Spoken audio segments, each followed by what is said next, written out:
Թե նախորդ անգամ իրանք ունեին այտենց հանկարծակի բերելու բան ասելու, այ քֆուրը բանա քրեականա, էսա այնա, հիմա ես չեմ պատկերացնում ոնց պետք է իրանք այդ անեն,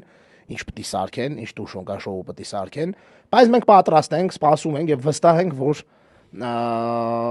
կալանավորվելը կամ ձերբակալվելը կամ չգիտեմ, հա, բանտարկվելը այս իշխանությունների օրոք այո պատիվ է եւ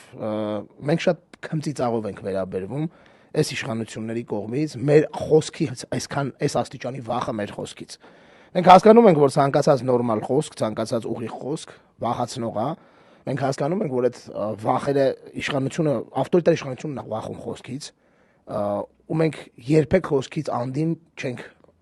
անցել երբեք որևէ ձևով, որևէ հանցանք չենք գործել երբեք,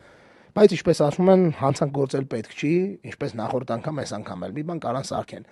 Բայց իմացեք, այս անգամ ավելի վատ հակազդեցություն եք ունենալու, այս անգամ ավելի ծանր հակազդեցություն եք ունենալու, ու այս անգամ մենք արդեն դուրս ենք գալու ավելի ուժեղացած, քան նախորդ անգամ ենք դուրս եկել։